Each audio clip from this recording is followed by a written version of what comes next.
Premium automobiles limited 2010 premier Rio എന്ന model launch ചെയ്തുകൊണ്ടാണ് compact SUV segment ഇന്ത്യയിൽ introduce ചെയ്യുന്നത്. 2012 XA ആൽഫ എന്ന കൺസെപ്റ്റ് മാരുതി ഇൻട്രൊഡ്യൂസ് ചെയ്തു. അത് 2016 മാരുതി സുസുക്കി വിറ്റാര ബ്രസ എന്ന മോഡലായി ലോഞ്ച് ചെയ്യുമ്പോൾ തുടർച്ചയായ 5 വർഷം ടോപ്പ് സെല്ലർ ആകുമെന്നും അത് 13 ലക്ഷത്തോളം യൂണിറ്റ് ഇതുവരെ വിറ്റുപോകുമെന്നും ആരും പ്രതീക്ഷിച്ചില്ല.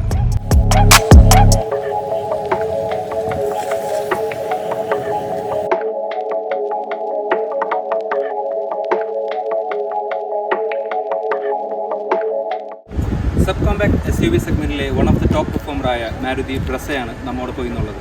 V welcome all motor minds to an exciting review of Maruti Brezza 2022 model. Latest model വന്നപ്പോൾ കുറച്ചുകൂടി മോഡേൺ കോൺടെമ്പററി ലുക്കിംഗ് ആയി ബ്രസ.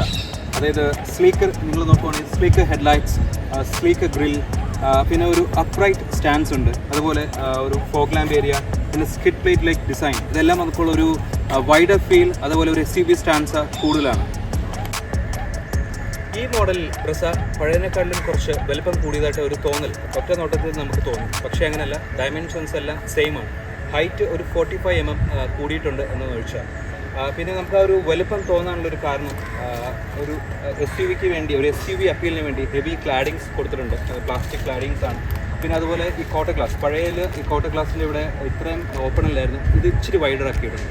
പിന്നെ സട്ടിലായിട്ടുള്ള ബോഡി ലൈൻസ്, പിന്നെ പഴയതുപോലെ തന്നെ 16 ഇഞ്ച് അലോയ് വീൽസ് ആണ് ഇതിൻ്റെ അകത്തും കൊടുത്തിരിക്കുന്നത്. ഇത് കസ്റ്റം അലോയ് വീൽസ് ആണ്, നോർമലി വീൽ കപ്സ് ആണുള്ളത്. അപ്പോൾ ഇതൊക്കെ കൊണ്ട് ഒരു SUV അപ്പീൽ കുറച്ചും കൂടി പഴയതിനെക്കാട്ടിലും കൂടിയിട്ടുണ്ട്, ഡയമെൻഷൻസ് സെയിം ആണെങ്കിൽ പോലും.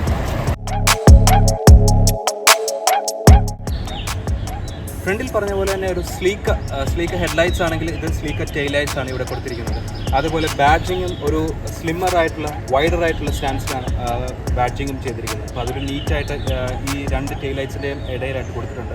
അപ്പോൾ അത് മൊത്തത്തിൽ ഒരു വൈറ്റ് സ്റ്റാൻഡ്സ്, വണ്ടിക്ക് ഒരു വൈറ്റ് സ്റ്റാൻഡ്സ് കൊടുക്കുന്നുണ്ട്. അതേപോലെ ഒരു roof mounted spoiler, roof mounted brake lights, ഇതൊക്കെ കൊടുക്കുന്നത് മൊത്തത്തിലൊരു SUV സ്റ്റാൻഡ്സ് കൂടുന്നുണ്ട്. പിന്നെ അതേപോലെ സ്മാർട്ട് ഹൈബ്രിഡിൻ്റെ ഒരു ബാഡ്ജിങ്ങും ഇവിടെ കൊടുക്കുന്നുണ്ട്.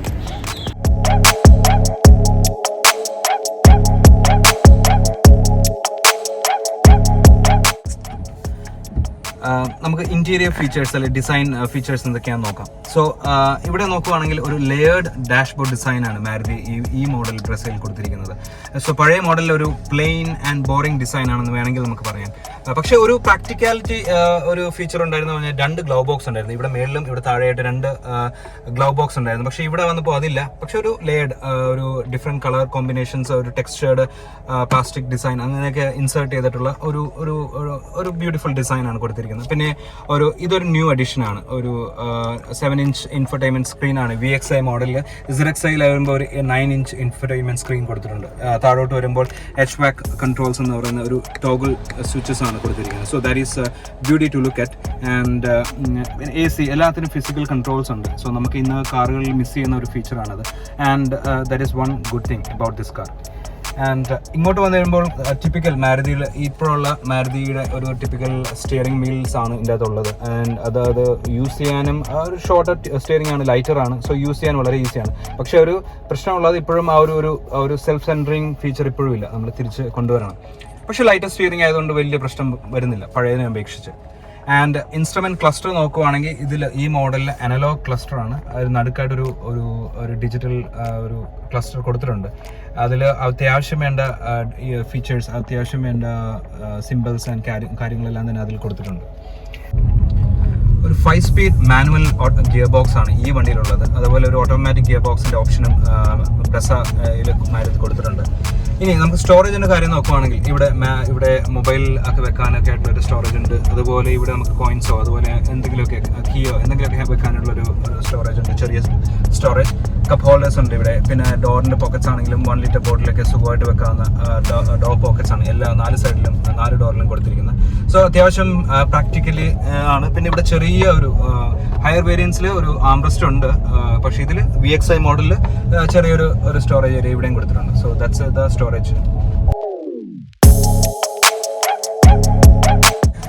ബാക്ക് സൈഡിൽ നമുക്ക് അത്യാവശ്യം അതായത് നല്ല ഫുഡ് സ്പേസ് ഉണ്ട് ആൻഡ് നീ റൂം ഉണ്ട്. അതേപോലെ നേരത്തെ പറഞ്ഞ ഒരു 45 mm ഹൈറ്റ് ഡിഫറൻസ് ഉള്ളതുകൊണ്ട് തന്നെ നല്ല ഹെഡ് റൂം കിട്ടുന്നുണ്ട്. അപ്പോൾ അതുകൊണ്ട് തന്നെ നമുക്ക് ഇരിക്കാനുള്ളൊരു കംഫർട്ട് പൊസിഷനാണ്. ആൻഡ് 3 പേർക്ക് അത്യാവശ്യം സുഖമായിട്ടിരിക്കാം. ചെറിയൊരു ഹമ്പേ നടക്കുള്ളൂ. അപ്പോൾ അതും ഒരു ബുദ്ധിമുട്ടുള്ള കാര്യമല്ല. പക്ഷേ ഒരു പ്രശ്നം പറയാൻ പറ്റുവാണെങ്കിൽ അതൊരു സീറ്റ് കുഷനിങ് കുറച്ച് സോഫ്റ്റ്വെയർ ആയിപ്പോയി. അപ്പോൾ അതുകൊണ്ട് ലോങ് ജേർണിയിലൊക്കെ നമുക്കൊരു ബുദ്ധിമുട്ടാകാൻ സാധ്യതയുണ്ട്. പക്ഷേ 2 അഡ്ജസ്റ്റബിൾ ഹെഡ് റെസ്റ്റ് ഒക്കെ കൊടുത്തിട്ടുണ്ട്. റിയർ AC വെൻസ് ഉണ്ട്. അപ്പോൾ അങ്ങനത്തേക്കുള്ള ക്രീച്ചർ കംഫർട്ട്സും ബാക്ക് സൈഡിലുണ്ട്. മാരുതിയുടെ K സീരീസ് എഞ്ചിനാണ് ഇതിൽ യൂസ് ചെയ്തിരിക്കുന്നത്. പഴയതിൽ K15B എന്ന ഒരു എഞ്ചിനായിരുന്നെങ്കിൽ ഇത് K15C അതിൻ്റെ ഒരു എവല്യൂഷനാണ് ഇതിൻ്റെ അകത്ത് യൂസ് ചെയ്തിരിക്കുന്നത്. ഡ്യുവൽ ഇഞ്ചക്ഷൻ ടെക്നോളജിയാണ് മാരുതി ഈ ബ്രസയിൽ ഈ ലേറ്റസ്റ്റ് മോഡലിൽ വന്നപ്പോൾ യൂസ് ചെയ്തിരിക്കുന്നത്. അതായത് ഓരോ ഇൻടേക്ക് മോഡലിലും ഓരോ ഫ്യൂൽ ഇഞ്ചക്ഷൻ കൊടുത്തിട്ടുണ്ട്. അത് ഫ്യൂവൽ കൺസപ്ഷൻ ഫൈൻ ട്യൂൺ ചെയ്യാനും അതുപോലെ എഫിഷ്യൻസി കൂട്ടാനും ഹെൽപ്പ് ചെയ്യുന്ന ഒരു സിസ്റ്റമാണ്. പിന്നെ അതുപോലെ മാരുതിയുടെ സ്മാർട്ട് ഹൈബ്രിഡ് സിസ്റ്റം ബ്രസയുടെ എല്ലാ മോഡലിലും സ്റ്റാൻഡേർഡായിട്ട് വരുന്നുണ്ട്. അപ്പോൾ ഇതിൻ്റെയൊക്കെ ഒരു ഗുഡ് സൈഡ് എന്ന് പറഞ്ഞാൽ എഫിഷ്യൻസിയാണ്, അതായത് mileage, which is the unique selling point of this model. ഇതിൻ്റെ ഡൗൺ സൈഡ് എന്ന് പറയുന്നത് പവർ ഔട്ട്പുട്ട് തന്നെയാണ്. അതായത് ഈ സെഗ്മെന്റിലെ one of the largest engine എന്നാണ് ഈ വണ്ടിക്ക് കൊടുത്തിരിക്കുന്നത്. അതായത് 1462 cc engine, petrol engine with mild hybrid സിസ്റ്റമാണ്.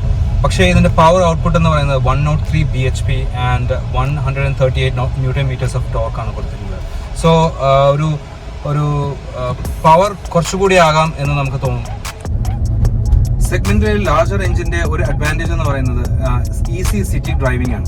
അതായത് സ്പീഡ് ബിൽഡപ്പ് ഒക്കെ വളരെ പെട്ടെന്ന് തന്നെ വണ്ടിയിൽ നടക്കുന്നുണ്ട്. അപ്പോൾ അതുകൊണ്ട് തന്നെ നമുക്ക് അനായാസം സിറ്റിയിലൂടെ ഓവർടേക്ക് ചെയ്ത് പോകാനും പിന്നെ അതുപോലെ ഹാൻഡ്ലിംഗ് ആൻഡ് ഒരു റൈഡ് ക്വാളിറ്റി, ഒരു റിഫൈൻമെന്റ് എന്നൊക്കെ പറയുന്നത് വളരെ സ്മൂത്ത് റിഫൈൻഡ് എഞ്ചിനാണ്. അപ്പോൾ അതുകൊണ്ട് തന്നെ സിറ്റി ഹാൻഡ്ലിംഗ് വളരെ ഒരു മികച്ച ഒരു അനുഭവമാണ് വണ്ടി തരുന്നത്. ആൻഡ് ടേണിംഗ് റേഡിയസ് ഒക്കെ വളരെ ഷോർട്ടർ റേഡിയസ് ആയതുകൊണ്ട് തന്നെ വണ്ടി യു ടേൺ എടുക്കാനും അതുപോലെ പാർക്ക് ചെയ്യാനും ഒക്കെ ഈസിയാണ്. നമ്മുടെ സിറ്റിംഗ് പൊസിഷൻ എന്ന് പറഞ്ഞാൽ കുറച്ച് ഹയർ അപ്പ് ആണ്. അപ്പോൾ അതുകൊണ്ട് തന്നെ വിസിബിലിറ്റി, പിന്നെ ഒരു വൈഡ് വിൻഡ് സ്ക്രീൻ ഏരിയ ഉണ്ട്, പിന്നെ വലിയ അത്യാവശ്യം വലുപ്പമുള്ള റിയർ വ്യൂ മിറേഴ്സ് ഒക്കെ ഉണ്ട്. അപ്പോൾ അതുകൊണ്ട് നമ്മുടെ വിസിബിലിറ്റി ഒരു നല്ല ഒരു വിസിബിലിറ്റി തരുന്നുണ്ട് ഈ വണ്ടി. And so all together I can say that city driving is the best in this car. And highway, പക്ഷേ നേരത്തെ പറഞ്ഞ പോലെ ഒരു സ്ലോ റിവിങ് ആയിട്ടുള്ള ഒരു എഞ്ചിനാണ് ഇതിന് കൊടുത്തിരിക്കുന്നത്, ഒരു പവർ ഔട്ട്പുട്ടാണ്. അപ്പോൾ അതുകൊണ്ട് തന്നെ ഹൈവേ റൈഡിങ്ങിൽ ഒരു ഹൈവേ ഡ്രൈവിംഗ് എക്സ്പീരിയൻസ് നോക്കുവാണെങ്കിൽ അത്രയ്ക്ക് അങ്ങോട്ട് നമുക്കൊരു എൻത്യൂസിയാസ്റ്റിക് ഡ്രൈവിങ്ങോ അങ്ങനെയൊന്നും നമുക്ക് കിട്ടത്തില്ല. ഇപ്പോൾ ഹൈവേ ഓവർടേക്കിംഗ് എന്ന് പറഞ്ഞാൽ കുറച്ചും കൂടി നമുക്ക് സ്പീഡൊക്കെ വേണ്ടി വരും. അപ്പോൾ അത് എത്രത്തോളം കിട്ടുമെന്നുള്ളത് നമുക്ക് പറയാൻ സാധിക്കത്തില്ല. പക്ഷേ നമുക്കൊരു റിലാക്സ്ഡ് ഡ്രൈവിംഗ്, ഒരു ലോങ് ജേർണിയിലൊക്കെ ഒരു റിലാക്സ്ഡ് ആയിട്ട് നിങ്ങൾ ഓടിക്കുന്ന ഒരാളാണെങ്കിൽ തീർച്ചയായിട്ടും ഈ ഡ്രൈവിംഗ് എൻജോയ് ചെയ്യും. ബൂട്ട് സ്പേസ് പറയുകയാണെങ്കിൽ 328 ലിറ്റേഴ്സ് ആണ് ബൂട്ട് സ്പേസ് ഈ വണ്ടിക്ക് ഉള്ളത്. പഴയ ബ്രസയുടെ സെയിം തന്നെ ഡിറ്റോ ബൂട്ട് സ്പേസ് ആണ്, അതിൽ വ്യത്യാസമൊന്നുമില്ല.